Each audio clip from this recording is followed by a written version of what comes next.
예, 질문 있으세요?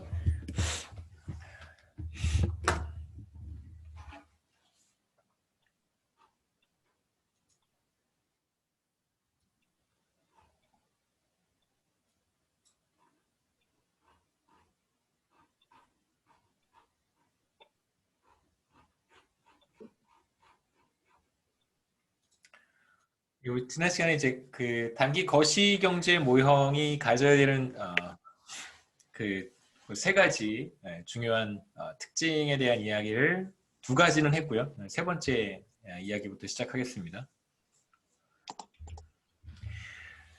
세 번째는 이제 필립스 커브에 대한 사실인데, 필립스 커브라고 하는 것은 명목 임금 상승률과 실업률 사이에 이제 트레이드오프가 있다는 사실을 처음에 데이터를 통해서 확인을 한 거예요. 그러니까 아터 필립스라고 하는 호주의 경제학자가 이 필립스 커브라고 하는 것은 데이터로부터 관찰한 현상이고요. 그래서 이제 드리는 말씀인데, 그 미시경제학은 기본적으로 어떤 그 굉장히 그 탄탄한 이론적 파운데이션이 있습니다. 예를 들면 소비자들이 합리적이다. 그 다음에 뭐 선호가 있다. 그 다음에 효용 함수를 갖는다. 그래서 뭐 효용을 극대화하고 그 다음에 이제 뭐 예산 제약이라든가 소비자들의 선택의 문제 이런 것들을 이제 들여다보면 어떻게 가격이 상승할 때 특정한 재화에 대한 수요량이 줄어드는지, 그래서 수요 곡선이 어떻게 나타날 수 있는지 이런 얘기들을 사실 미시경제학에서는 한단 말이에요. 굉장히 논리적이고 어떤 이론적 파운데이션이 굉장히 강합니다. 그리고 실제로 경제학의 어떤 예측들이 현실에서 실제로 그렇게 나타나고요. 그래서 미시경제학은 그러한 성질을 가지고 있는데 거시경제학은 조금 달라요. 그러니까 경제 전체에서 나타나는 현상이기 때문에 이걸 어디에 그 이론적 근거에서 출발하는 경우도 물론 있지만 우리가 솔로우 성장 모형이라든가 라머 모형에서 봤던 것처럼 그렇게 시작하기도 하지만 특히 지금 우리가 이번 학기 마지막까지 보려고 하는 경기 변동에 대한 이슈는요. 실제로 데이터에서 이러이러한 현상이 나타났기 때문에 그걸 뭔가 이렇게 기존에 이제 경제학의 여러 가지 방법론들이 많이 있잖아요. 그거와 컨시스턴트하게 설명하려고 하는 그 시도의 일환으로 만들어진 것들이 많이 있어요. 대표적으로 필립스 커브가 그렇습니다. 나중에 제가 필립스 커브에 대한 구체적인 설명을 또 추가하겠지만 거시경제학 지금 우리가 보는 컨텍스트에서는 상당 부분 데이터에서 먼저 관찰이 됐어요. 관찰이 되고 이것을 이제 이론으로 정립하는 경우가 더 많습니다. 그래서 거시경제학과 미시경제학을 이렇게 여러분 공부하시다 보면 그 거시경제학이 조금 힘들다고 느껴질 때는 아마도 데이터로부터 관찰된 현실을 이론으로 만들었기 때문에 그럴 수 있어요. 근데 실제로 이렇게 만들어졌는데 그 이론을 왜 이게 이렇게 만들어졌는가, 왜 이렇게 생겼는가를 자꾸 고민하게 되면 이제 그러면 어려움에 봉착할 수 있습니다. 데이터로부터 그냥 데이터에서 관찰되니까 그냥 우리가 그렇게 사용을 하는 거예요. 당시 이제 어떤 현상을 관찰했냐면 이쪽이 실업률이고요. 이제 그림을 그려본 거예요. 어느 시점에서의 실업률과 그 시점에서의 명목임금 상승률, 그 임금 상승률이죠. 당시에는 이제 인플레이션과 관련한 그 지표가 부족했기 때문에 사실상 명목 임금 상승률이라고 하는 지표가 인플레이션을 대체할 수 있는 매우 유용한 유스풀한 지표였었습니다. 그래서 이 세로축의 변수를 이제 물가 상승률, 인플레이션이라고 볼 수 있는 거죠. 그래서 필립스가 관찰했던 현상이 뭐냐면 실업률이 낮을 때 명목 임금 상승률이 조금 높고 이렇게 그 다음에 이제 실업률이 높은 시기에 명목 임금 상승률이 마이너스가 되는 경우도 있고요. 이런 그 관계가 있다는 걸 관찰을 했습니다. 그래서 이걸 이렇게 점들을 선으로 연결해 봤더니 이제 이런 관계가 나타나는 거예요. 실업률이 낮을 때 명목임금 상승률이 높고 실업률이 높을 때 명목임금 상승률이 낮거나 혹은 심지어는 이제 마이너스가 되는 상황. 실업률이 낮은 경우가 바로 이제 붐이라고 할 수 있겠죠. 그러니까 경기가 과열되는 경우고. 그 다음에 이제 실업률이 높은 경우는 리세션이에요. 침체기입니다.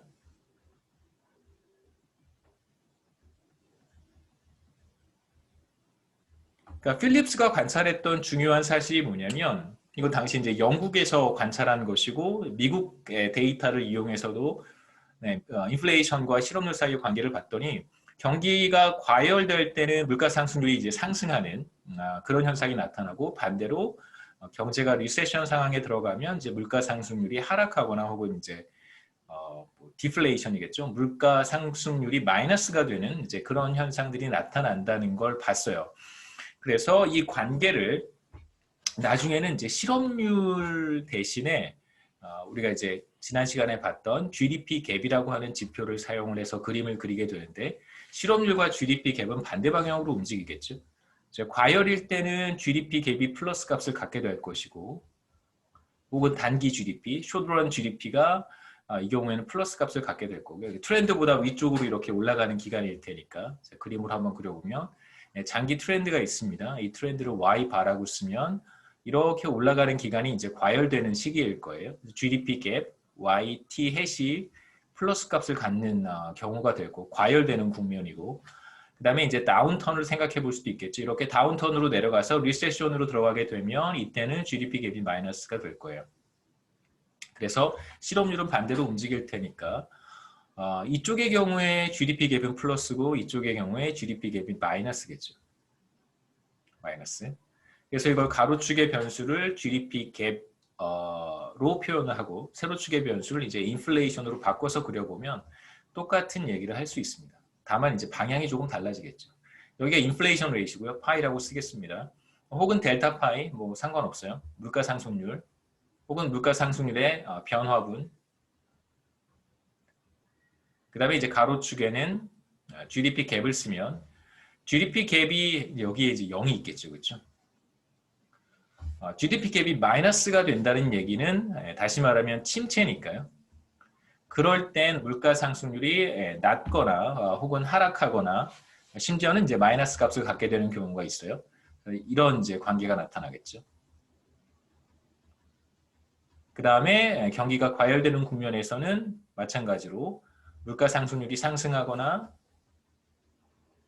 이런 관계가 있을 거예요. 그래서 이걸 그림으로 연결해 보면 마찬가지로 이런 관계가 나타나겠죠. 그래서 필립스가 최초에 관찰했던 것은 명목임금 상승률과 실업률 사이에 이제 우하향하는 관계가 있다는 것을 관찰을 했었고 이후에 이제 이게 변수가 조금씩 바뀌고 변형이 되면서 지금은 이제 가로축의 GDP 갭 혹은 단기 GDP 갭입니다. 그 다음에 세로축의 물가 상승률 혹은 물가 상승률의 변화분을 이제 표시를 해서 이 두 변수 사이의 관계를 살펴보는데 그러한 곡선을 뉴 케인지안 필립스 커브라고 부릅니다. 그래서 이 두 변수 사이의 관계를 나중에 이제 뉴 케인지안 경제학자들이 이걸 이제 이론으로 만들고요. 그래서 매우 나이스하게 이 두 변수 사이의 관계가 표현할 수 있어요. 제가 나중에 간단하게 보여드리겠습니다. 어떻게 뉴 케인지안 필립스 커브가 도출되는지 데이터에서 관찰된 것을 이제 이론으로 가지고 와서 설명을 하는 것이죠. 우리가 이제 보려고 하는 단기 거시경제 모형의 세 번째 중요한 특징은 바로 이 GDP 갭과 인플레이션 사이에 이제 트레이드오프가 있어야 돼요. 이 트레이드오프라고 하는 건 무슨 뜻이냐면 정책 당국이 뭐 중앙은행이든 혹은 정부든 경기를 과열 국면으로 유지하고 싶어 하잖아요. 경제 성장률을 가능한 이제 끌어올리고 싶을 거예요. 그런데 그 경우에 어떤 문제가 생기냐면 뭐 이 그림을 이용하든 이 그림을 이용하든 이 그림부터 보시죠. 뉴 케인지안 필립스 커브에서 경제를 과열 국면으로 이렇게 끌고 가고 싶어요. 이렇게 GDP 갭이 플러스가 되도록 이렇게 트렌드로부터 위쪽으로 이렇게 경제를 끌고 가는 거죠. 과열시키는 경우에 대체로 어떤 현상이 나타나냐면 물가 상승률이 상승하게 된다는 거예요. 그러니까 높은 물가 상승률이라고 하는 어떤 비용을 지불하지 않고서는 경기를 과열시킬 수 없다는 것이 이제 뉴케인지안 필립스 커브가 보여주는 것이고요. 마찬가지로 정책 당국이 실업률을 굉장히 낮추고 싶어요. 자연 실업률이라고 하는 개념이 있잖아요. 포텐셜 GDP에 대응하는 실업률 수준인데 실업률을 굉장히 낮추고 싶습니다. 굉장히 낮은 수준으로 실업률을 떨어뜨리고 싶어요. 그러면 그 말은 경제를 과열시켜야 된단 말이에요. 실업률을 낮추고 싶다면 이 아래 그림에서요. 오리지널 필립스 커브에서 실업률을 이렇게 낮은 수준으로 유지하려면 반드시 정책 당국이 지불해야 되는 비용은 하이 인플레이션이라고 하는 거예요. 그러니까 하이 인플레이션이라고 하는 비용 없이 실업률을 떨어뜨리는 것은 사실상 불가능하고 마찬가지로 지금 뉴케인지안 필립스 커브에서처럼 GDP 갭을 끌어올리기 위해서는 반드시 높은 물가 상승률을 감수해야 한다는 것이 그러니까 물가 상승률을 안정적으로 유지하면서 과연 높은 GDP 갭을 달성할 수 있겠는가 혹은 높은 인플레이션을 감수하면서 실업률을 그렇게 자연 실업률 아래 수준으로 끌어내릴 수 있겠는가 그렇지 않다는 것이 이제 바로 필립스 커브가 보여주는 시사점이기도 합니다. 그 다음에 이제 여기서 하나 추가로 말씀드리고 싶은 것은 제가 이제 전에 단기 경기 변동에 대한 이야기를 시작하면서 사실상 60년대를 넘어서면 1960년대를 지나면서 케인지안 매크로가 사실상 끝나거든요. 그 학파의 주장은 사실 더 이상 받아들여지지 않는데 가장 결정적인 역할을 했던 것이 바로 이 필립스 커브였었어요. 이 필립스 커브를 케인지안 매크로 이코노미스트들이 어떻게 받아들였냐면 이 필립스 커브가 굉장히 안정적이라고 생각했던 거예요.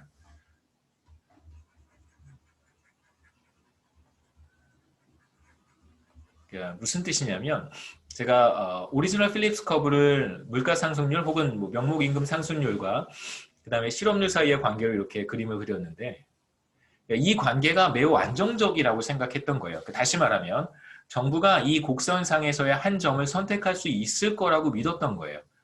그러니까 예를 들면 이 점을 선택할 수 있고 필립스 커브는 실제로 데이터에서 관찰된 것이기 때문에 뭐 정확히 곡선상의 모든 데이터가 다 떨어지지는 않겠죠. 그러니까 뭐 여러분 한번 보셨을 법한 스캐러 플롯 같은 거 생각해 보시면 데이터를 그림으로 이렇게 그려보면 하나 보여드릴게요. 이렇게 실제 데이터는 이렇게 생겼단 말이에요. 이렇게 막 이런 형태를 갖습니다. 이제 이것들을 잘 설명하는 하나의 어떤 직선을 그려보라고 하면 이제 붉은색 직선처럼 그림을 그려볼 수 있는 거고요. 실제 데이터는 뭐 정확히 곡선 위에 떨어지진 않겠죠. 여하튼 근데 이 관계가 굉장히 시스터매틱하고 안정적이라고 믿었어요. 정책 당국이 이 곡선상의 한 점을 선택할 수 있다고 믿었던 거예요. 과거의 케인지안 매크로 이코노미스트들은. 그러면 어떤 점을 선택할 수 있냐면 낮은 실업률 고인플레이션을 선택할 수도 있고 이쪽이 실업률입니다. 오리지널 필립스 커브예요. 그 다음에 높은 실업률, 낮은 인플레이션, 제로 인플레이션 이런 걸 선택할 수 있다고 이제 믿었던 거예요. 이런 관계가 있으니까. 그리고 안정적이라고 믿었어요. 그래서 당시에 이제 이 점을 지속적으로 유지하려고 노력을 했던 거죠. 그러니까 실업률을 끌어내리는 것이 더 중요한 정책 목표였기 때문에 높은 인플레이션율을 감수할 수 있을 거라고 믿었어요.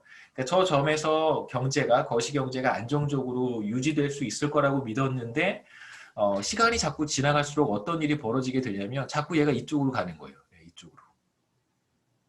그러니까 이쪽으로 이동한다는 얘기는 뭐냐면 인플레이션율은 계속 높게 유지가 되고 있는데 실업률이 좀처럼 떨어지지 않는 현상이 계속해서 나타났던 거예요. 60년대, 이제 70년대 근접하면서까지. 그러면서 사실상 케인지안 매크로 이코노믹스가 영원히 안녕하게 되는 거죠. 그러니까 뭐 이 정책이 더 이상 먹혀 들어가지 않고 그렇게 생각했던 믿음이 이제 하나씩 이제 붕괴되기 시작하면 그러면 이제 이론의 틀을 바꿔야겠죠. 그게 사이언스니까요. 잘못됐으면 고쳐가야죠.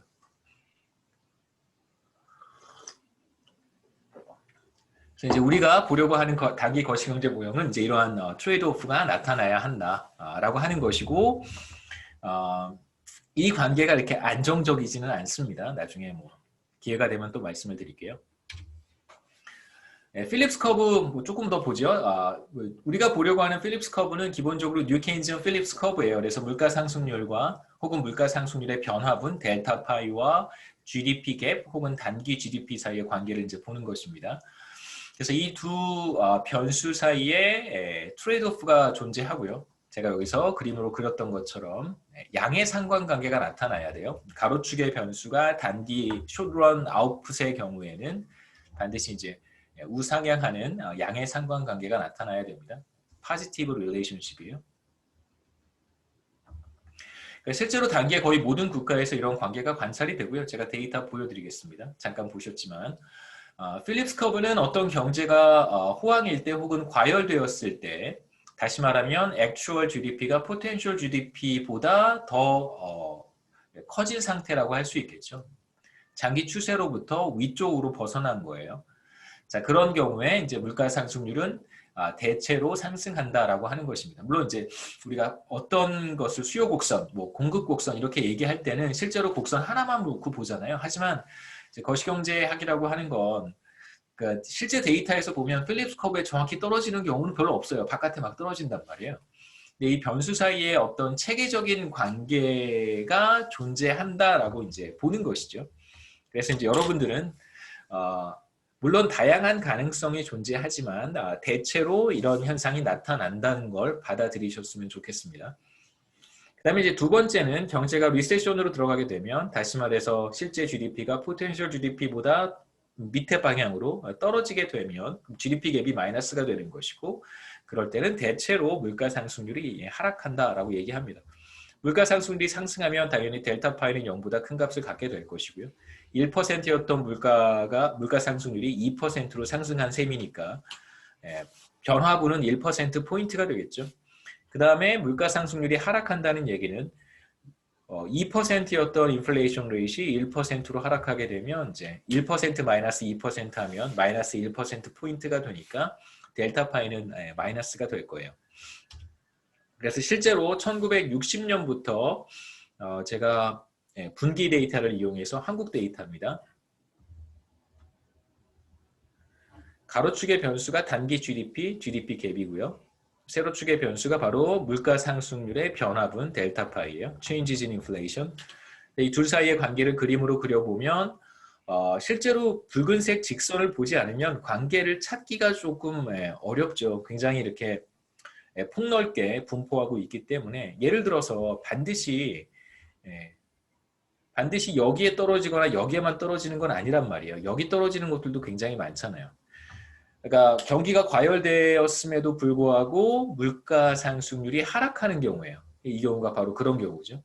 GDP 갭은 0보다 큰데 물가 상승률이 하락했던 시기도 반드시 있고 반대로 경기가 침체되었음에도 불구하고 물가 상승률이 상승했던 기간들도 꽤 많아요. 그렇기 때문에 이 둘의 관계가 반드시 직선상에서 움직이는 것은 아니고 데이터에서는 굉장히 다양한 경우가 있을 수 있다고 생각하셨으면 좋겠습니다. 그 다음에 이제 90년 이후 데이터인가요? 2000년 이후 데이터를 보면 그나마 조금 더 그림은 나이스해집니다. 보시면 마찬가지로 한국 데이터 2000년 1분기부터 제가 그림을 그려봤는데 아까 그림보다는 조금 더 낫죠. 왜냐하면 뭐 1990년 이후부터는 한국 경제가 대체로 우리가 지금 보고 있는 거시경제학 텍스트북과 어느 정도 텍스트북으로 설명 가능한 경제 구조를 갖게 되기 때문에 대체로 그림은 훨씬 더 나이스해집니다. 그래서 이런 기간들이 이렇게 나타나기 시작하는 거죠, 그렇죠? 이런 기간들이 그러니까 경기가 과열될 때 물가 상승률이 상승하는 기간들이고요. 이 기간들이 물론 그렇지 않은 기간들도 있었어요. 여기는 이제 거시경제가 과열되었음에도 불구하고 물가 상승률이 하락했던 시기이고요. 그 다음에 이제 리세션에 들어갔을 때 물가 상승률이 하락하는 시기도 이렇게 눈에 띄게 보이죠, 그렇죠? 이렇게 이런 기간들이 잘 보입니다. 물론 이제 리세션에 들어갔음에도 불구하고 물가 상승률이 상승했던 기간들도 있습니다. 그 다음에 이제 마지막으로 하나 볼만한 것은 이런 기간들도 굉장히 많아요. 그러니까 실제로 뚜렷하게 GDP 갭이 플러스 값을 갖거나 혹은 GDP 갭이 마이너스 값을 갖지 않았던 기간이잖아요. GDP 갭이 대체로 0이라는 얘기는 그냥 트렌드 따라서 이렇게 가고 있는 그런 기간들이에요. 제가 돌아가서 그림을 한번 다시 한번 보여드리면 예, 몇 페이지죠?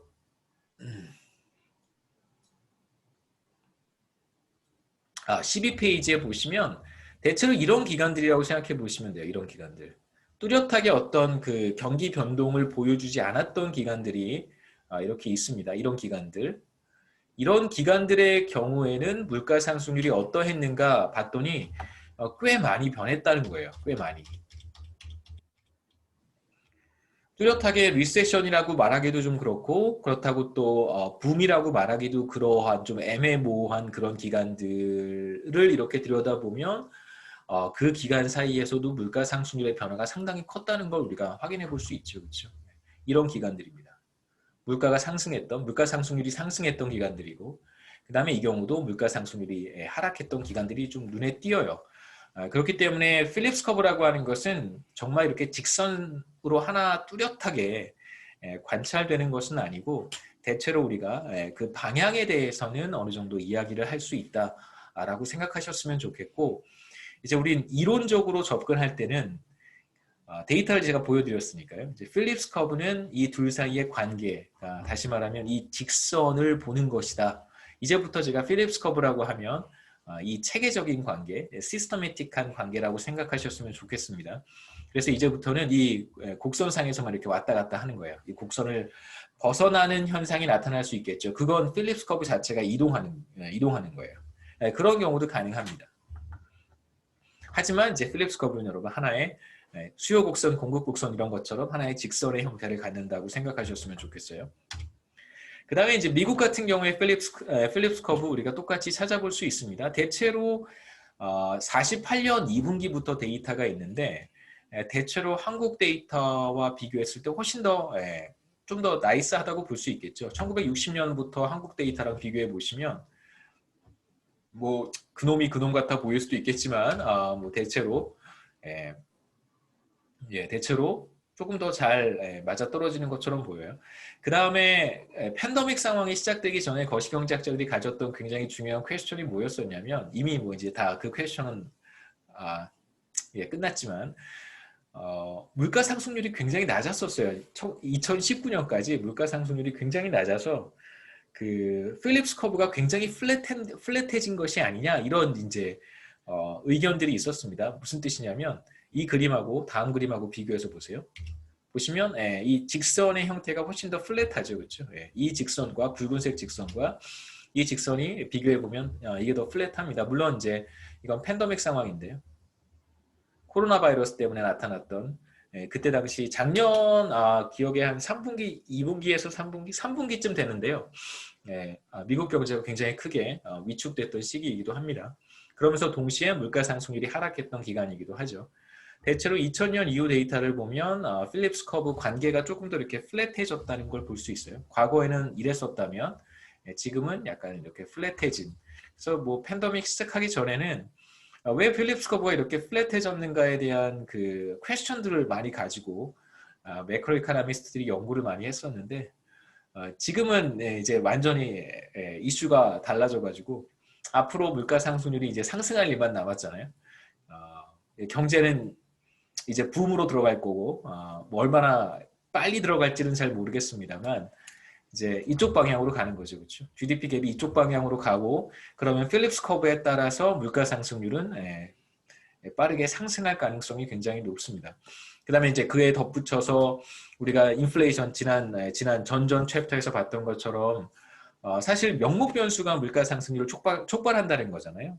그러니까 통화량의 증가율 장기에는 통화량의 증가율과 실질 GDP의 증가율의 차이에 따라서 인플레이션 레이트가 결정이 되는 거예요. 그러니까 결국은 클래시컬 다이카토미가 성립하기 때문에 그런 요소까지 우리가 모두 다 고려한다면 그렇다면 앞으로 남은 일은 물가 상승률이 가파르게 상승하는 일만 남았을 것이다 라고 이제 우리는 예상해 볼 수 있겠죠. 물론 이제 경제는 어느 정도 과열될 것이고 회복 국면으로 들어가면서 GDP 갭은 플러스로 가겠죠. 필립스 커브에서 왜 GDP 갭과 단기 GDP와 인플레이션율 사이에 양의 상관관계가 나타나는 것일까? 우리가 몇 가지 뭐 생각해 볼 수 있는데요. 제가 간단하게 하나 준비한 것은 뭐 자동차 산업에 대한 사례입니다. 지금 뭐 우리가 그런 비슷한 지금 그 현상들을 관찰하고 있잖아요. 뭐 반도체 부족 사태라든가 꽤 많습니다. 그 산업 전반에 걸쳐서 이제 수요가 갑작스럽게 늘어나기 시작하는데 공급이 따라가지 못하는 현상들이 나타나고 있거든요. 이제 그러면 초과 수요는 결국은 가격을 상승하게 만드는 중요한 압력이기 때문에 안 그래도 가격은 상승할 텐데, 그렇죠? 인플레이션율이 비교적 높게 실현될 것 같은데 거기에 초과 수요 현상까지 나타나고 있으니 생각보다 훨씬 더 물가 상승률이 가파르게 나타날 가능성도 우리는 조금 생각해 봐야 됩니다. 여하튼 자동차 수요의 경우에 경제가 이렇게 회복 국면으로 들어가거나 이제 붐 상황에서는 사람들이 더 많이 자동차를 구매하려고 할 거예요. 자동차뿐만이 아닙니다. 다양한 내구재가 해당이 되겠죠. 경제 상황이 나쁠 때는 사람들이 가전제품을 구매하는 의사결정을 대체적으로 이렇게 대체로 물론 경제가 어려워도 가전제품 살 사람들은 사고 뭐 다 살 사람들은 사지만 대체로 봤을 때 내구재와 같은 비교적 목돈이 들어가는 소비 패턴을 조금씩 이렇게 딜레이하는 그런 경향이 있습니다. 대체로 그건 데이터에서 나타나는 현상이에요. 경제 상황이 나빠지면 내구재, 뭐 가전제품, 뭐 자동차, 뭐 등등등 여러 가지가 포함이 되겠죠. 그런 것들에 대한 수요가 확 줄어들어요. 그러다가 이제 경제가 회복되는 국면으로 들어가게 되면 다시 이제 소비가 늘어나는 현상이 나타나는데, 자, 그런 상황을 한번 생각해 보시죠. 사람들이 이제 가전제품에 대한 소비도 계속해서 딜레이를 하다가 이제 소비를 하기 시작했습니다. 자동차도 이제 구매하기 시작하고요. 그러면 이제 공장들이 돌아가기 시작하겠죠. 뭐 공장뿐만이 아니라 여러 시설들이 굉장히 빠르게 돌아가야 됩니다. 그러면 전보다 더 많이 생산해야 되니까 근로자들을 신규 채용하거나 혹은 재료를 더 많이 구입하거나 뭐 그런 등등등 액션을 취할 거예요. 근데 레이버의 경우에 이제 우리가 생각해 보면 공장을 이제 평상시에 뭐 보통 두 개의 시프트로 나눠서 돌리거든요. 뭐 주간 시프트가 하나 있고 야간 시프트가 하나 있고 그런데 뭐 가동 시간을 늘릴 경우에는 이제 초과 근무 수당을 근로자들에게 지급을 해야 됩니다. 근데 보통 초과 근무 수당은 1.5배 정도를 더 줘야 돼요. 그러니까 1시간에 만약에 10,000원을 지급했다면 초과 근무 수당의 경우에는 이제 최소한 15,000원은 지급을 해야 됩니다. 그럼 기업 입장에서 생산 비용이 늘어날 거고요. 생산 비용이 늘어나게 되면 당연히 기업은 자신이 판매하는 재화의 가격을 인상하려고 하는 인센티브가 생기겠죠. 특히나 지금 우리가 보고 있는 자동차라든가 혹은 몇몇 내구재 같은 경우에는 완전 경쟁 시장의 특성을 갖고 있지 못합니다. 다시 말하면 독점적 경쟁 시장이란 말이에요. 판매자들은 여러 존재하는데 자신이 판매하는 제품이 어느 정도 차별화되어 있기 때문에 독점력을 행사할 수 있어요. 마켓 파워를 갖는다는 건 자신이 생산해서 판매하는 재화의 가격을 책정할 수 있는 그런 능력이 있다는 것이죠. 파워가 있다는 뜻입니다.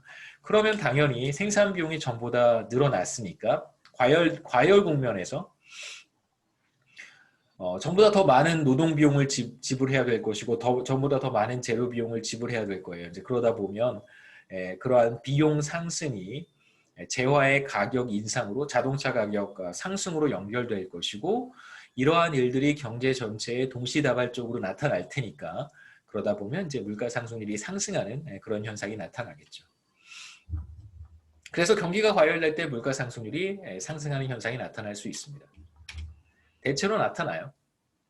그 다음에 이제 마지막으로 우리가 구장에서 보려고 하는 것은 오쿤스 러라고 하는 건데요. 마찬가지로 아더 오쿤이라고 하는 경제학자가 미국의 경제학자입니다. 아더 오쿤이라고 하는 경제학자가 데이터를 이렇게 들여다봤더니 마찬가지로 이것도 데이터예요. 이론에서 출발하지 않았습니다. 거시경제학의 중요한 현상들은 대체로 다 관찰에서 출발을 해요. 그 다음에 그걸 이론으로 만들어가는 것이죠. 아더 오쿤이 어떤 관계를 관찰했냐면 GDP 갭과 실업률 갭 사이에 굉장히 그 밀접한 관계가 있다는 걸 확인했어요. 당연하겠죠, 그렇죠? 경제 상황이 나빠지면 그러니까 GDP 갭이 마이너스가 되면 당연히 실업률은 상승할 거예요. 실업률 갭이 뭔지는 제가 정의를 하겠습니다. 반대 방향으로 움직이겠죠. 이 관계가 굉장히 밀접합니다. UT를 T 시점의 실업률이라고 우리가 불러본다면 이건 실제 실업률입니다. 우리가 실제로 데이터에서 관찰하는 그냥 실업률이라고 부르죠. 실업률이고요. 그 다음에 이제 포텐셜 GDP에 대응하는 어떤 실업률의 개념이 있다고 했는데 그게 자연 실업률이라고 우리가 불렀어요. 자연 실업률을 편의상 U바 혹은 UT바라고 부르죠. 그러니까 U바라고 쓰면 시간에 관계없이 항상 일정한 값을 갖는다는 거고요. 자연 실업률이. 거기에 이제 우리가 T를 추가한다면 이렇게 장기적인 어떤 트렌드를 따를 것이다 라고 이야기하는 것입니다. 뭐 큰 차이는 없으니까요. 그 다음에 이제 우리가 여기에서 관심을 갖고 보고 싶은 것은 이 실제 실업률과 자연 실업률의 차이인 실업률 갭이에요. 실업률 갭의 원래 이름은 cyclical unemployment입니다. 경기적 실업이라고 부르기도 하죠. 그래서 실제 실업률과 자연 실업률 사이의 차이, 이제 괴리가 얼마만큼 나타나는가로 측정을 합니다. 그래서 이 두 값의 차이라고 생각하시면 되고요. 실업률 갭이 플러스가 됐다는 얘기는 실제 실업률이 자연 실업률을 상회한 거예요. 자연 실업률이 예를 들어서 뭐 한국 같은 경우에 한 3.5%에서 4.4% 정도 되는 것 같아요. 여기서 이제 이렇게 벗어나 버리면 그러면 이제 실업률 갭이 플러스가 된 거겠죠. 아마도 리세션 상황에서 이런 일이 벌어질 것이고 GDP 갭이 마이너스가 되는 상황에서 반대로 실업률 갭이 마이너스가 됐다는 얘기는 이제 자연 실업률 수준보다 실제 실업률이 이렇게 떨어지는 걸 거예요. 그럼 이제 아마도 이러한 현상은 GDP 갭이 플러스가 될 때 부음에서 경제가 과열될 때 나타나는 현상이라고 우리가 볼 수 있겠죠. 근데 말씀드렸듯이 이제 필립스 커브에서도 제가 얘기했듯이 반드시 이게 항상 그 1대1로 반응하는 건 아닐 거예요. 경제가 과열됐음에도 불구하고 실업률이 하락하지 않는 경우도 반드시 나타날 수 있고 그러니까 리세션으로 들어갔음에도 불구하고 실업률이 상승하지 않는 그런 경우도 실제로 나타날 수 있겠죠. 그래서 실업률이 자연 실업률 수준을 상회한다면 실업률 갭은 이제 0보다 큰 값을 가질 거고요. 그렇지 않다면 정반대 상황에서는 실업률 갭이 0보다 작은 값을 갖게 되겠죠. 그래서 대체로 단기에 어떤 현상이 나타나냐면 경제가 붐일 때, 과열될 때, 다시 말하면 GDP 갭이 플러스일 때 실업률 갭은 마이너스가 되고요. 그 다음에 경제가 리세션으로 들어갔을 때 GDP 갭이 마이너스 값을 가질 때 대체로 실업률 갭은 플러스 값을 갖는다. 이렇게 얘기할 수 있습니다. 데이터를 보시면 이건 한국의 실업률 갭과 이게 cyclical unemployment예요. 실업률 갭과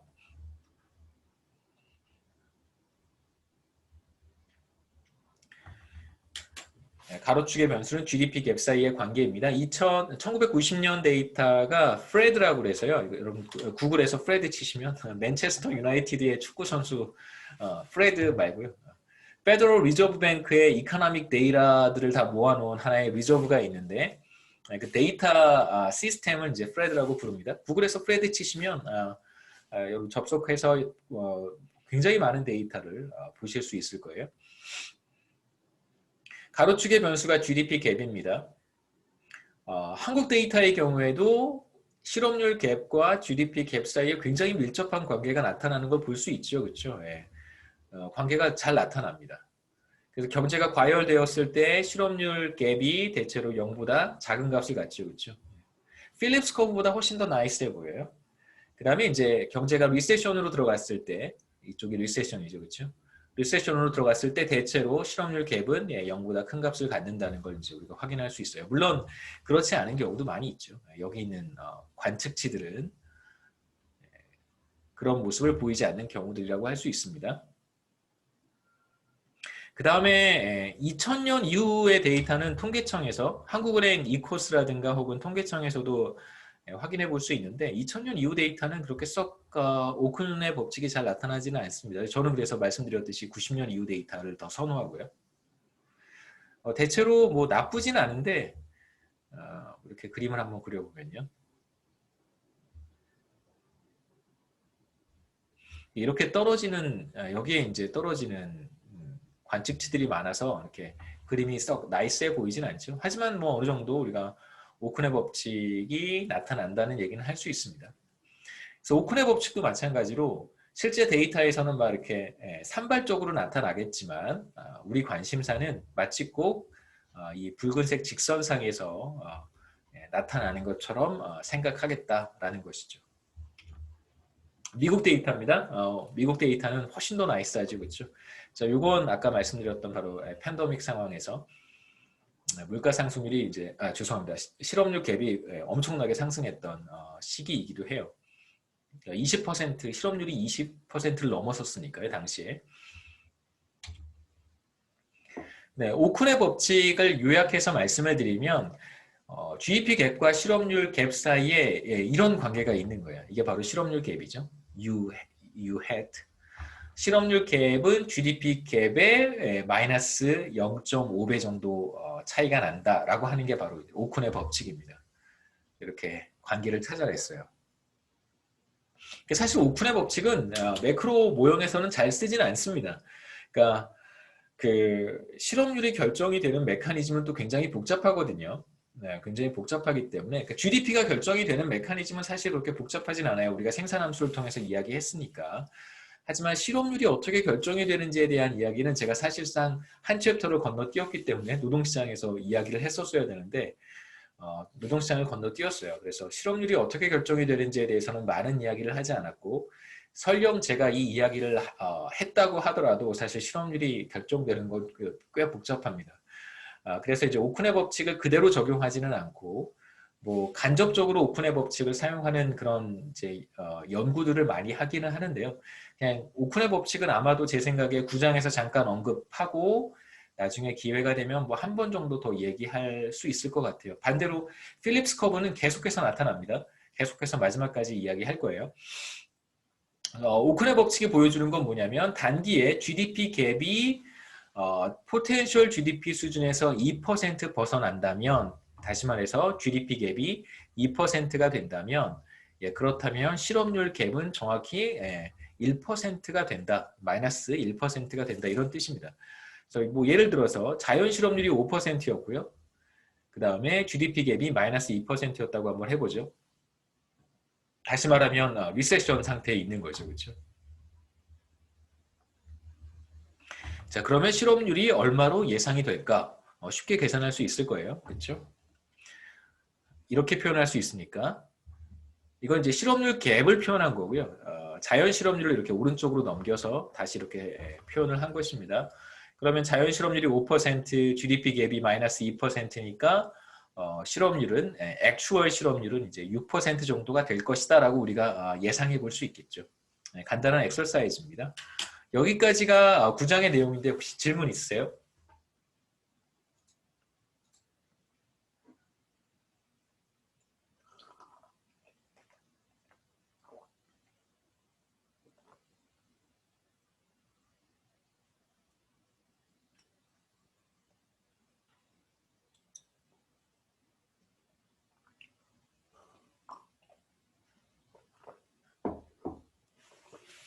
11장은 IS 커브에 대한 이야기입니다. 그러니까 사실 우리가 이제 궁극적으로 가고 싶은 방향은 뭐냐면 제가 가야 될 방향부터 말씀을 드릴게요. 우리는 단기 거시경제 모형을 만들 거예요. 단기적인 현상을 설명하는 그러니까 왜 리세션이 발생하고 중앙은행 혹은 정부가 어떤 정책을 수행하는지 리세션을 극복하기 위해서 그 다음에 이제 그러한 정부의 다양한 정책들이 경제를 매크로 거시경제를 어떠한 방향으로 이끌어가게 되는지 이런 얘기들을 하겠습니다. 그래서 거시경제의 단기 균형에 대한 이야기를 할 거고요. 그러기 위해서는 단기 모형을 만들어야 되는데 단기 모형의 출발점이 바로 IS 커브고 그 다음에 우리가 보려고 하는 것이 중앙은행의 통화정책과 관련된 정책입니다. 이걸 머니터리 팔러시라고 제가 부를 거예요. MP, 머니터리 팔러시, 통화정책. 그 다음에 이제 세 번째로 필립스 커브를 이용을 하겠습니다. 필립스 커브를 이제 총 공급 곡선이라고 불러요.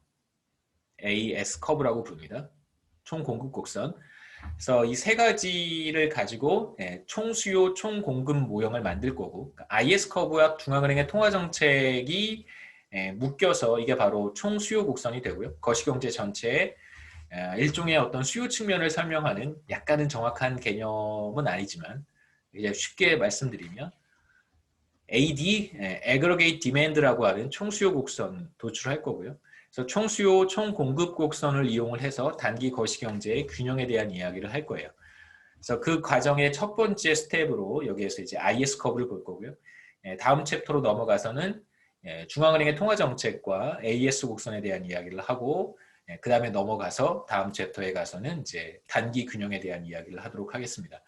마지막에 시간이 되면 글로벌 금융위기라든가 다양한 경제 현상들 이런 것들을 우리가 어떻게 단기 균형, 단기 모형을 사용을 해서 설명할 수 있을지 실제로 많이 설명할 수 있어요. 설명이 잘 되는 괜찮은 모형입니다. 물론 완벽한 건 없으니까 완벽하게 설명은 못하겠지만 방향이라든가 혹은 뭐 여러분이 거시경제 전반에 대해서 가지고 있었던 어떤 궁금증들을 해결할 수 있는 굉장히 좋은 수단이 될 것 같아요. 그래서 단기 모형의 경우에는 우리가 솔로우 성장 모형, 뭐 생산 모형, 솔로우 성장 모형, 라머 모형 이렇게 해서 봤던 것처럼 그렇게 보지 않습니다. 단기 모형은 그냥 하나예요. 그래서 IS 커브부터 시작해서 이제 하나씩 블럭을 만들어 간다고 생각하시면 됩니다. 크게 3개의 블럭으로 구성이 되어 있는 거죠. IS, MP, 그다음에 필립스 커브. 첫 번째가 바로 IS 커브고요. IS는 Investment Equals Savings라고 하는 그 표현에서 왔습니다. 그래서 I는 인베스트먼트의 I고요. S는 세이빙의 S예요. 인베스트먼트는 솔로 성장 모형에서 얘기했던 것처럼 금융상품 구입하고 이런 행위가 투자가 아니고 자본을 축적하는 행위가 바로 민간 기업들이 자본을 축적하는 행위가 투자입니다. 여기에서도 기본적으로 같은 정의를 사용을 하고요. IS 곡선은 이자율과 GDP 사이의 관계를 보여주는 사실 매우 중요한 관계식입니다. 그래서 이자율과 GDP 사이의 관계예요. 그래서 이자율을 제가 앞으로 R, 스몰 r이라고 쓸 거고 GDP는 사실 우리의 궁극적인 관심사는 GDP 갭이니까 단기 GDP, Y head이라고 쓰겠습니다. 이 둘 사이의 이제 관계를 잘 보여주는 곡선이 IS 커브고 여기에서 이제 투자는 뭐고 저축은 무엇인가? 투자는 뭐 말 그대로 재화에 대한 수요라고 할 수 있는데 가계도 재화에 대한 수요가 있고 정부도 재화에 대한 수요가 있습니다. 정부가 정부 지출을 하게 되면 그건 정부 부문에서의 재화에 대한 수요고요. 가계가 소비를 하면 그건 가계 부문에서의 재화에 대한 수요라고 할 수 있어요. 이제 이 경우에 투자는 민간 기업들에 있어서 재화에 대한 수요라고 할 수 있겠죠. 그래서 이제 투자를 하고 일정 기간, 재화를 빌려서 투자를 하고 일정 기간 뒤에 이제 상환하는 방식으로 투자라고 하는 경제 행위가 이루어지겠죠.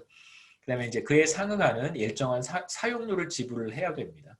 우리가 앞서 얘기했던 것처럼 돼지, 실질 이자율 얘기했던 것처럼 돼지 케이스랑 비슷하다고 생각하시면 돼요. 실질 이자율, 명목 이자율 얘기했을 때.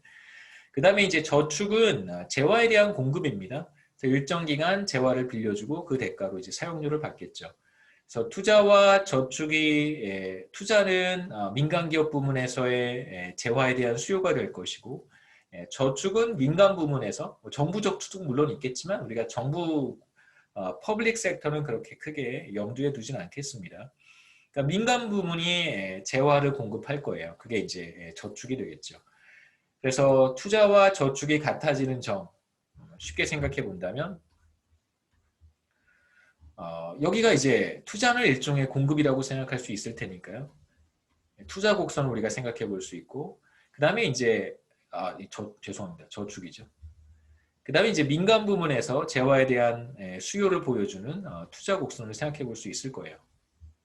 수요라고 우리가 생각해 본다면 그러면 이 두 곡선이 만나는 점에서 어떤 균형 가격이 결정이 되겠죠. 우리가 구체적으로 저축과 투자 곡선 이런 것들을 보지는 않습니다. 왜냐하면 여기서는 그냥 여러분들한테 바로 직관적으로 IS 커브가 어떻게 생긴 것인지 그냥 가정하고 들어갈 거거든요. 근데 다른 거시경제학 교과서들을 보시면 이제 IS 커브가 구체적으로 어떻게 만들어지는가를 굉장히 디테일하게 설명을 하는데 제 생각에는 혹시 여러분 관심 있는 학생들은 다른 제가 우리 거시경제학 교재 말고 다른 도서관 같은 데 가셔서 이렇게 거시경제학 교재를 보시면 IS 커브를 이렇게 설명하지 않아요. 굉장히 어렵습니다. 근데 제가 이렇게 곰곰이 생각해 보면 저도 거시경제학을 연구하는 사람이잖아요. 논문도 쓰고 저도 그렇게 안 하는데 왜 이렇게 설명을 해야 되지라는 이제 생각이 많이 들어서 이런 설명을 잘 하지는 않습니다만 그냥 생각해 본다면 저축과 투자가 수요와 공급이 되고 투자와 저축이 수요와 공급이 되고 거기에서 결정이 되는 어떤 균형 가격이 무엇일까라고 생각해 본다면 그게 바로 이자율이 될 거예요. 그래서 이제 저희는 투자와 이자율에 관심을 갖고 보도록 하겠습니다. 이 그림은 여러분 생각하실 필요 없어요.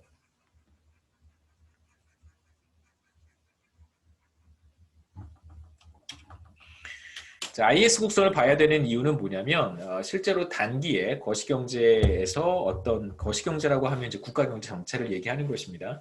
거시경제학이라고 하면 지금 우리가 하고 있는 이야기고요. 그 구분을 좀 하실 수 있겠죠. 매크로 이코노미는 보통 한 국가의 전반적인 거시경제를 가리키는 것입니다. 실제로 이제 단기에 어떤 국가의 거시경제를 들여다보면 이자율이 상승할 때 이건 실질 이자율이에요. 실질 이자율이 상승할 때 대체로 어떤 현상이 나타나냐면 이것도 반드시 그런 것은 아닙니다. 대체로 그런 거예요. 투자가 감소하고 그 다음에 소비도 줄어들어요. 그러면서 이제 경제가 위축되는 현상이 나타나는 것이죠. 리세션으로 들어가거나 혹은 이제 위축이 되거나 이런 현상이 나타납니다. 혹은 조금 더 중립적으로 표현을 하면 경기가 과열되는 상황, 과열되고 있는 상황에서 만일 실질 이자율이 상승한다면 경기가 과열되는 것이 조금 누그러지는 그런 현상이 나타난다고 볼 수 있겠죠. 그래서 이자율의 상승이 왜 투자와 소비의 감소를 거쳐서 단기 GDP 하락으로 연결이 되는가? 다시 말하면 트렌드보다 GDP가 이렇게 떨어지는 경우겠죠. GDP 갭이 마이너스가 되는. 몇 가지 생각해 볼 수 있습니다. 기업들의 자금 조달 비용이 상승하기 때문에 이자율이 상승한다는 얘기는 기업들이 투자라든가 여러 가지 재반 활동을 할 때 필요한 자금을 금융기관이라든가 여러 곳을 통해서 조달을 해야 되는데 사실 그 조달 비용이 상승한 거거든요. 그렇기 때문에 투자가 위축이 될 수 있습니다. 그 다음에 두 번째는 이제 저와 같이 빚을 지고 있는 가게들이 사실 이자 부담이 늘어난다면 소비가 줄어들겠죠. 매달 한 20만 원씩 이자를 은행에 꼬박꼬박 내고 있는데 만일 이자율이 상승했어요. 물론 이제 명목 이자율이겠지만 그냥 크게 신경 쓰지 말고 생각하셨으면 좋겠습니다. 그럼 이제 제가 20만 원씩 매달 은행에 내고 있었는데 어느 달은 30만 원 이자를 내야 된다. 그만큼 더 많은 구매력을 은행에 갖다 줘야 된다라고 한다면 당연히 이제 저의 소비는 정상적인 사람이라면 저의 소비는 줄어들겠죠. 그 다음에 이제 주택담보대출을 통해서 주택을 구입하려는 사람들이 많이 있습니다. 그런데 만일 이자율이 상승한다면 대출을 받아서 집을 사려고 하는데 계산해 봤더니 이렇게 전자계산기를 두드려 봤더니 앞으로 내가 부담해야 되는 이자가 너무 많은 거예요. 나의 소득과 비교했을 때. 그러면 그런 사람들은 지금 당장 주택을 구입하지 않으려고 할 수 있습니다. 그러면 대체로 주택시장이 위축되거나 혹은 과열되었던 주택시장이 어느 정도 이렇게 쿨다운되는 그런 효과가 있을 수 있고요. 그 다음에 내구재도 마찬가지입니다. 자동차라든가 혹은 고가의 내구재들을 목돈을 주고 사는 사람들도 물론 있겠지만 저 같은 경우에는 주로 할부를 이용합니다. 무이자 할부가 가능하면 할부를 이용을 하는데요. 자동차도 그렇고 그럼 이제 한 짧게는 1년, 길게는 한 3년에서 5년까지 이렇게 매달 할부금을 상환을 해야 되는데 그 할부금을 계산을 할 때 반드시 이제 이자가 적용이 되겠죠. 이자율이 높다면 그렇다면 같은 할부 기간 동안 매달 내야 되는 갚아 나가야 되는 상환 금액이 전보다 더 높아질 거예요. 그걸 계산해 본다면 지금 당장 자동차를 사려고 하는 사람들이 전보다는 많이 줄어들겠죠. 다른 내구재들도 마찬가지입니다. 그 다음에 이제 이자율이 상승한다면 사람들이 소비를 하는 것보다는 저축을 선호하는 사람들이 더 많아지겠죠. 그러면서 전반적인 소비가 감소할 수 있습니다. 자, IS 곡선은 단기 이자율과 GDP 갭 사이의 관계를 보여주는 건데요. 그럼 단기 이자율은 또 무엇인지 단기 이자율 제가 다음 슬라이드에서 정의할 텐데 이건 실질 이자율 기준으로 이야기를 하는 거고요. 실질 이자율, 액추얼 인터레스트 레이트과 장기 실질 이자율 사이의 차이라고 할 수 있습니다. 그래서 이자율 갭이라고 생각하시면 돼요. 다음에 정의가 나오니까 단순히 그냥 이자율이다라고 표현하지 않고 보통 단기 이자율 혹은 이자율 갭 이렇게 표현을 합니다. 지금 우리가 얘기했던 내용이 뭐냐면 2시 45분까지죠. 지금까지 우리가 얘기했던 내용이 뭐냐면 이자율과 GDP 갭 사이에 어떤 네거티브 릴레이션십이 있다는 거잖아요. 다시 한번 보시죠. 이자율이 상승하면 이 두 가지 경로를 통해서 단기 GDP가 하락한다는 거예요. 그래서 이걸 그냥 그림으로 표현해 본다면 이자율이 상승할 때, 이자율이 높을 때, 여기겠죠. 이자율이 높을 때 단기 GDP가 마이너스 값을 갖는다는 거예요. 트렌드보다 밑으로 떨어진다는 뜻입니다. 그러면 GDP 갭이 0보다 작은 값을 가질 테니까 여기 이렇게 있을 거고요. 그 다음에 실질 이자율이 낮다면 그렇다면 반대로 GDP가 포텐셜 GDP 수준보다 이렇게 위로 올라갈 거예요. 과열된다는 뜻이죠. 그러면 GDP 갭은 0보다 큰 값을 갖게 될 거예요. 그래서 이걸 이제 연결해 보면 이런 직선의 형태를 우리가 찾아볼 수 있고 사실 바로 이 관계가 IS 커브입니다. 지금 제가 그린 이 그림이 IS 커브예요. 사실 중요한 건 뭐냐면 그러니까 이자율이 지금 현재 이자율 수준이 장기 수준으로부터 벗어났느냐 벗어나지 않았느냐가 사실 더 중요합니다. 무슨 뜻이냐면 지금 이자율 수준이 장기 실질 이자율 수준과 같다고 한번 해보죠. 이건 이제 예를 들면 자본의 한계 생산과 같은 개념입니다. 솔로우 성장 모형에서 우리가 뭐 자세히 얘기는 하진 않았지만 자본의 한계 생산이라고 생각해 보시죠. 현재 이자율이 자본의 한계 생산 수준에 있어요. 지금 솔로우 성장 모형에서 스테디 스테이트 상태에 있다고 생각하시면 됩니다. 그럼 우리가 지금 이 점에 있게 되는 거잖아요. 솔로우 성장 모형에서 스테디 스테이트를 생각하시면 가장 좋습니다. 그러면 GDP도 일정한 값을 갖는 거예요. 예, 그런 지금 상황입니다. 그럼 당연히 GDP 갭은 0이겠죠. 트렌드 상에 있는 거니까.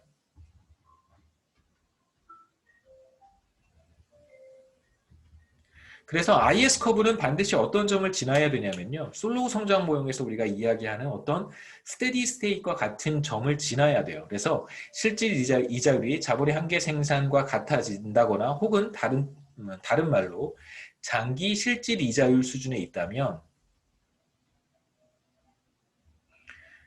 그렇다면 반드시 GDP도 트렌드 상에 있어야 돼요. 그러니까 실제 GDP가 포텐셜 GDP와 같아져야 됩니다. 그러니까 트렌드를 위쪽으로 벗어나거나 아래쪽으로 벗어나는 일은 있어서는 안 되겠죠. 반드시 장기 실질 이자율과 GDP 갭 제로가 되는 점을 지나야 되고요. 여기에서부터 이제 실질 이자율이 벗어나게 되면 이쪽으로 벗어날 수도 있고 아래쪽으로도 벗어날 수 있잖아요. 벗어나게 되면 아까 얘기했던 것처럼 GDP 갭이 0보다 작아질 수도 있고 0보다 커질 수도 있겠죠. 그래서 이자율이 장기 실질 이자율 수준을 상회하게 되면 이자율이 상승했다고 우리가 이야기를 하고요. 그냥 일반적으로 이자율이 상승했으니까 소비도 위축이 되고 투자도 위축이 되겠죠. 그래서 GDP라고 하는 것이 포텐셜 수준보다 밑으로 떨어지게 돼요. 그래서 이쪽으로 가는 것입니다. 반대로 이자율이 하락하면 투자도 늘어날 것이고 소비도 늘어나게 돼요. 그래서 GDP는 포텐셜 수준보다 위쪽으로 올라가게 되겠죠. 그래서 이쪽으로 이동하게 됩니다. IS 커브를 이렇게 우하향하게 그려볼 수 있겠죠. 조금만 더 우리가 생각을 해보긴 할 텐데요. 우선 거시경제를 한번 IS 커브 관점에서 해석을 한번 해보죠. 나중에 IS 커브를 우리가 조금 더 구체적으로 도출할 거예요. 걱정하지 않으셔도 됩니다. 굉장히 이렇게 조금 굉장히는 아니고 조금 정밀하게 우리가 도출을 해볼 거예요. 우리가 이번 학기에 거시경제학을 시작하면서 무슨 얘기를 했었냐면 생산 측면에서의 GDP와 지출 측면에서의 GDP, 소득 측면에서의 GDP가 같다고 했었습니다. 이제 그 중에서 생산 측면에서의 GDP와 지출 측면에서의 GDP가 같다는 걸 다시 한번 표현해 본 거고요. YT는 T 시점의 GDP 생산된 것이라고 생각하시면 되겠죠. 그 다음에 CT는 T기의 민간 소비 지출, 그 다음에 IT는 T 시점의 민간 투자 혹은 총 고정자본 형성이라고 우리가 불렀습니다. 그 다음에 세 번째는 정부 지출, 그다음에 네 번째는 수출, 다섯 번째는 수입 해서 이제 보통 이 두 가지를 순수출이라고 부르죠. 이제 앞으로 이 부분을 우리가 크게 뭐 신경 써서 보지는 않겠습니다만 우선 IS 커브를 도출할 때 함께 고려를 해야 될 테니까요. 지금부터 우리가 보려고 하는 내용과 우리가 앞서 솔로 성장 모형에서 봤던 내용이 이제 어떻게 다른지 간단하게 말씀을 드리면 솔로 성장 모형에서는 생산이 되고 나면 생산이 이루어지면 이제 여기서부터 출발하는 거죠. 생산이 됐어요. 그러면 그 중에 일부를 사람들이 소비를 하고 그 중에 일부를 투자를 한다고 했습니다. 그러니까 고전파 거시경제학의 중요한 특징 중에 하나가 뭐냐면 생산이 되면 그로 인해서 일부는 소비하고 일부는 투자를 하는 그런 어떤 그 공급 측면에서의 경제를 중요하게 생각하고요. 근데 고전파 거시경제학의 특징입니다. 뭐 반드시 그런 건 아니에요. 뭐 반드시 그런 건 없으니까. 그 다음에 이제 지금부터 우리가 보려고 하는 어떤 그 뉴 케인지언 방식의 거시경제 모형은 이제 거꾸로 가는 거예요. 이쪽 방향으로 가는 것이 이제 고전파의 특징이라고 하면 이렇게 가는 것이 케인지언의 특징이라고 할 수 있습니다. 케인지언의 특징은 뭐냐면 소비가 늘어나거나 일시적으로 소비가 늘어날 수 있잖아요. 갑자기 선호 충격이 오는 거예요. 사람들이 갑자기 뜬금없이 소비를 더 많이 하고 싶어진다든가 기업들이 뜬금없이 애니멀 스피릿 같은 게 막 오는 거죠. 그렇죠? 갑자기 투자를 더 하고 싶어진다든가 혹은 정부가 갑작스럽게 정부 지출을 늘린다든가 뜬금없이 막 늘릴 수도 있단 말이에요. 그렇게 되면 C가 갑작스럽게 늘어날 수도 있고 I가 또는 G가 갑작스럽게 늘어날 수도 있고 대외 부문에서 갑작스럽게 충격이 발생할 수도 있어요. 갑자기 수출이 잘 되는 거예요. 이렇게 뜬금없이 충격이 발생할 수 있습니다. 그러면 그 충격이 결국은 생산으로 연결이 돼서 생산이 늘어나는 거예요. 그래서 케인지언의 관점은 뭐냐면 이렇게 가는 거죠. 이렇게. C가 늘어나거나 I가 늘어나거나 G가 일시적으로 늘어나서 그래서 일시적으로 생산량이 늘어나는 경우 반대의 경우도 가능하겠죠. 일시적으로 생산량이 줄어드는 경우 부정적인 충격이 C, I, G 순수출이라 이런 데서 나타나서 생산이 줄어드는 경우 이게 이제 전통적인 케인지언의 관점이라고 할 수 있어요. 그러니까 이게 뭐가 맞고 뭐가 틀리고의 문제가 전혀 아니잖아요. 당연히 이 둘이 인터랙션이 있는 거죠. 그 다음에 생각해보면 경제 성장이라고 하는 것은 민간 부분에서 계속해서 소비를 한다고 해서 경제가 성장하는 게 아니잖아요. 솔로 성장 모형에서처럼 여기에 지금 나와 있지 않은 자본 축적이라든가 그 다음에 라먼 모형에서처럼 여기에 보이지 않는 지식, 그렇죠? 날리지, 아이디어 이런 것들이 늘어나서 결국은 Y가 늘어나는 거예요. 그렇죠? Y가 늘어나는 거예요. 그래서 Y가 늘어나면 당연히 민간 부문의 소비가 늘어나고 기업의 투자가 늘어나고 정부 지출이 늘어날 수 있는 것이죠. 이렇게 접근하시는 것이 좋습니다. 경제 성장에 있어서는. 그다음에 이제 이 비슷한 시각을 그대로 단기 경기 변동에 그 시각을 그대로 가지고 들어온 사람들이 이제 고전파 거시경제학자들이라고 할 수 있겠죠. 지금은 다 봐요. 당연히 그 수요 측면에서 일시적으로 나타나는 현상들도 이제 우리가 설명을 해야 되고 다 같이 보겠죠. 지금 이제 우리가 보려고 하는 건 C나 I나 G나 순수출에서 나타나는 변화가 결국은 이제 생산량의 변화로 이어진다. 이렇게 생각하셨으면 좋겠습니다.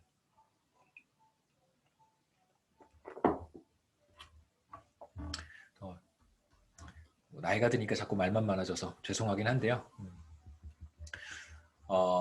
솔로 성장 모형, 라먼 모형은 이제 기본적으로 이렇게 가는 모형이라고 생각하시면 되고 지금부터 우리가 보려고 하는 단기 거시경제 모형은 이제 이렇게 가는 모형이다라고 생각하시면 되겠죠. 첫 번째 이제 C는 어떻게 생겼고 I는 어떻게 생겼고 G는 어떻게 생겼고 순수출 어떻게 생겼는지 하나씩 정리를 하고요. 네, 그 다음에 이제 이것들을 다 합쳐서 제가 IS 커브를 도출을 하겠습니다. 우선 첫 번째 민간 소비 지출을 우리가 어떻게 정의할 것인가. 민간 소비 지출이라고 하는 것은 여러분이나 저나 이 국가 대한민국 경제를 구성하는 모든 가계의 소비를 다 합쳐놓은 거예요. 그게 바로 개별 경제 주체들의 소비 의사결정의 집계라고 하는 것입니다. 개별 사람 모든 사람들이 소비를 하잖아요, 그렇죠? 그 소비를 다 합쳐놓은 거예요. 가계 기준으로. 기업의 소비는 우리가 민간 소비 지출이라고 보지 않기 때문에 들어가진 않습니다. 정부 소비는 또 따로 빼서 G라고 봐야 되니까요. 문제를 단순하게 만들기 위해서 민간 소비 지출이 포텐셜 GDP의 일정 비율이라고 가정을 할 거예요. 다시 말하면 T 시점의 소비 수준은 예를 들면 이번 달의 소비는 보통 소비는 매달 측정하지 않습니다만 2분기 지금 우리가 4월 말이니까 4월, 5월, 6월 하면 2분기란 말이에요. 2분기의 소비는 포텐셜 GDP에 영향을 받는다 이렇게 한번 가정을 해보죠. 일정 비율이다. 예를 들면 60% 이렇게 가정을 해볼 수 있겠죠. 그 다음에 이제 하나 추가로 가정해야 되는 것은 이렇게 가정해버리면 사실 포텐셜 GDP라고 하는 게 시시각각 변하는 것은 아니잖아요. 말씀드렸듯이 솔로우 성장 모형이나 라머 모형에서처럼 생산함수에 따라서 결정되는 것이 사실상 포텐셜 GDP이기 때문에 이건 장기 트렌드예요. 시시각각 변하는 어떤 소비의 그런 패턴을 과연 설명할 수 있을까 우려가 되죠. 그래서 여기에다가 일시적인 충격을 하나 포함을 시키겠습니다. 그래서 포함을 시킨 게 바로 이거예요.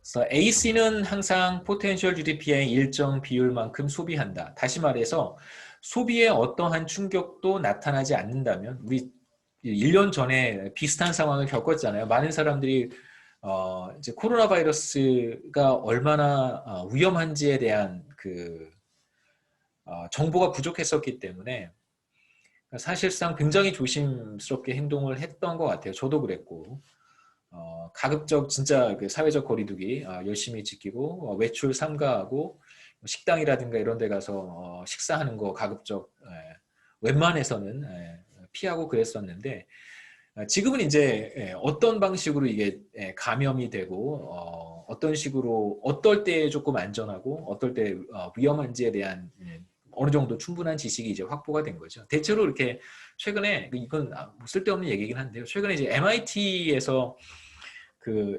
미국에서의 코로나 바이러스 감염 사례들 이렇게 좀 스터디를 했더니 그 실내에서 마스크를 끼면은 그 리스크는 현저히 떨어지는 건 맞는데요.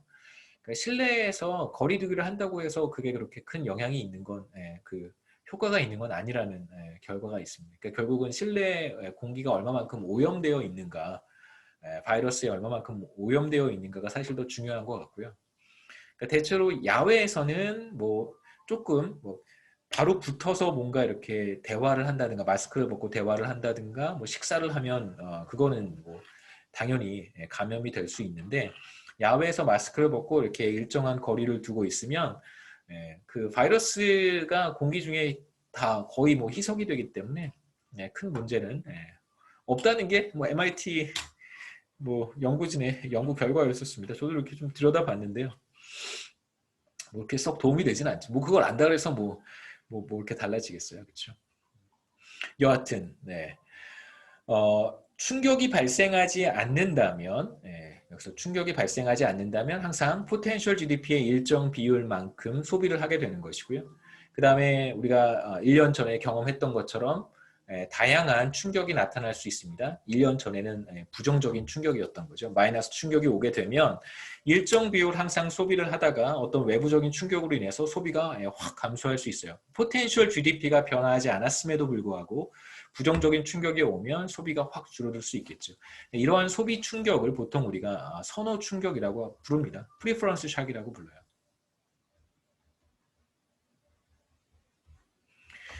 선호 충격을 우리가 이제 소비에 반영할 수 있습니다.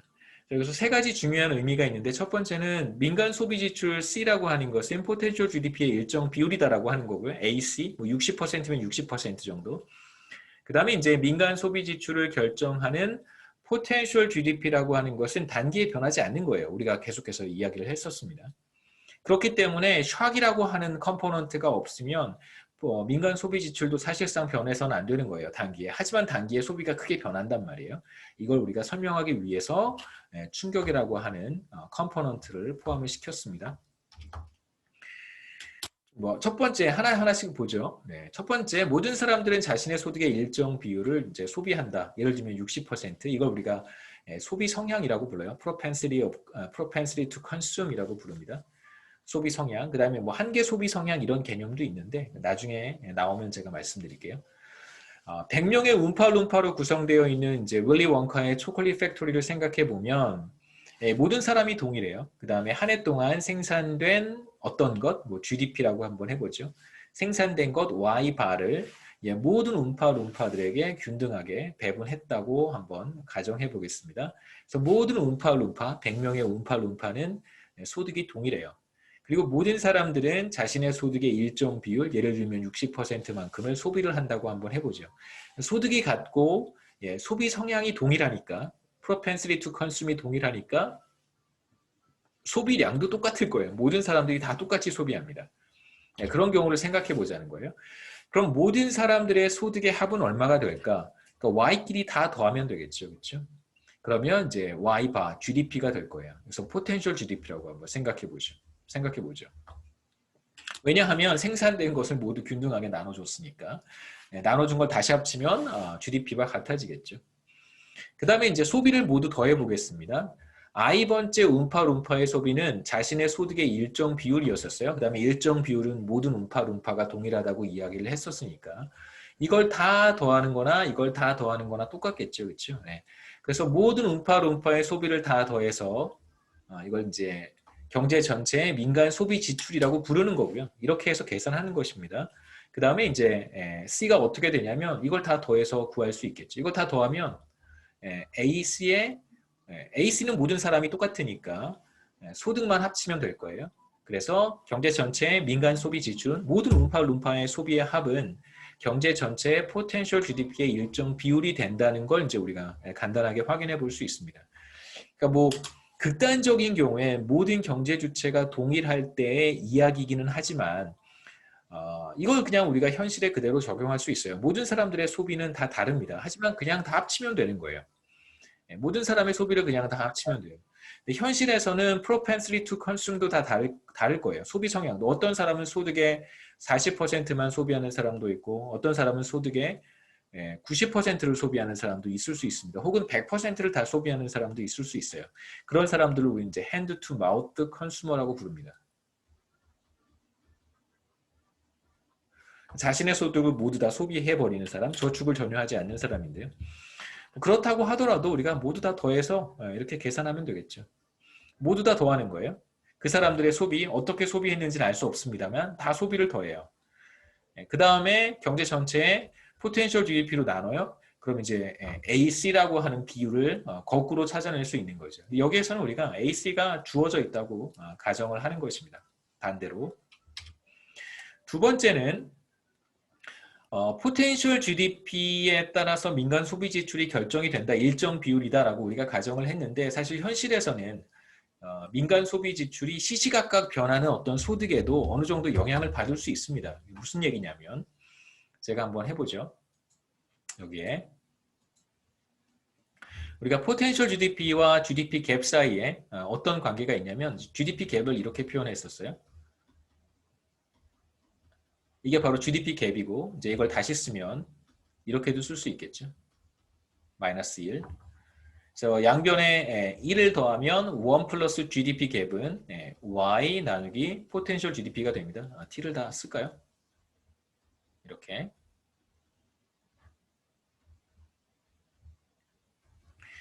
그 다음에 이제 양변에 Y 포텐셜 GDP를 곱해보는 거예요. 이렇게 양변에 포텐셜 GDP를 곱하면 그러면 이제 왼쪽은 1 플러스 GDP 갭 그 다음에 포텐셜 GDP가 되고 왼쪽은 액추얼 GDP만 남겠죠. 정리를 하면 이렇게 쓸 수 있습니다. T 시점의 액추얼 GDP는 이렇게 곱해서 포텐셜 GDP 플러스 GDP 갭 곱하기 포텐셜 GDP예요. 이게 무슨 뜻이냐면 실제 GDP라고 하는 것은 이건 이제 퍼센티지 디비에이션이란 말이에요. 트렌드로부터 몇 퍼센트 벗어났는가. 근데 이제 GDP는 금액으로 우리가 측정하니까 얘 금액이고 다 금액이잖아요. 그 다음에 이제 이건 퍼센트예요. 얘는 금액이에요. 그러면 이렇게 해서 쓰면 이건 결국은 금액이 되겠죠. 그러니까 얼마만큼 벗어났는가. 이건 이제 얼마만큼이고요. 금액으로. 그 다음에 이제 우리가 실제로 GDP 갭을 계산할 때는 이제 편의상 퍼센트로 계산을 하죠. 그 차이입니다. 그래서 우리가 얻은 식이 정확히 이것과 똑같고요. 그래서 지금 하고 싶은 건 뭐냐면 컨섬션이라고 하는 것이 단순히 이제 포텐셜 GDP Y bar에만 영향을 받는다고 했었는데 이렇게 경기 변동분, 그렇죠? 얼마만큼 벗어났는가? 경기 변동분에도 반응하도록 소비를 우리가 구성할 수 있겠죠. 만들어 볼 수 있습니다. 그래서 이렇게 만들어 보는 거예요. 앞부분은 전과 똑같이 쓰고요. 이건 이제 우리가 앞에서 했던 것과 동일한 것입니다. 보시죠. 이렇게 포텐셜 GDP의 일정 비율과 충격에 의해서 결정이 된다는 것이고요. 그 다음에 이제 마지막에 경기 변동분에도 영향을 받게 이제 우리가 컨스트럭트 할 수 있겠죠. 그렇게 해서 써놓은 거예요. X만큼. 그러니까 X가 만약에 0이라고 한다면 그건 말 그대로 민간 소비 지출이라고 하는 것은 포텐셜 GDP에만 영향을 받는 것이고 X가 0보다 큰 값을 갖게 우리가 만든다면 그건 이제 경기 변동분에도 영향을 받게 되는 거예요. 다시 말해서 경제 상황이 과열되었다. 그럼 소비가 늘어날 수 있잖아요. 이제 그런 요소가 이 경우에 반영이 되겠죠. GDP 갭이 플러스가 됐어요. 그러면 소비도 늘어나는 것이고 그에 따라서 반대로 X가 0보다 크다면 반대로 GDP 갭이 마이너스가 돼요. 그러면 소비가 또 줄어들겠죠. 이렇게 해서 이제 경제 상황, 경기 변동에 따라서 소비도 반응하도록 우리가 만들 수 있습니다. X가 0보다 큰 값을 갖는다고 우리가 가정한다면 일단 당분간 소비는 포텐셜 GDP에만 영향을 받고 경기 변동에는 영향을 받지 않는다. X는 0이라고 가정을 하겠습니다. 마지막에 11장 후반부에 가서 만일 소비가 경기 변동, 액추얼 GDP에도 반응한다면 혹은 경기 변동분에도 반응하게 된다면 얘기가 어떻게 달라질까? 그 얘기는 이제 마지막 부분의 승수 효과와 관련해서 설명을 제가 간단하게 하도록 하겠습니다. 시간이 거진 다 돼서 여기까지 하고요. 다음 시간에 이어서 뭐 평생소득 가설, 소비 평화라, 평탄화 이런 얘기랑 나머지 투자, 정부 지출, 순수출에 대한 이야기하고 그러면 우리가 IS 커브를 어떻게 도출할 수 있을지 알 수 있습니다. 혹시 여기까지 질문 있으세요?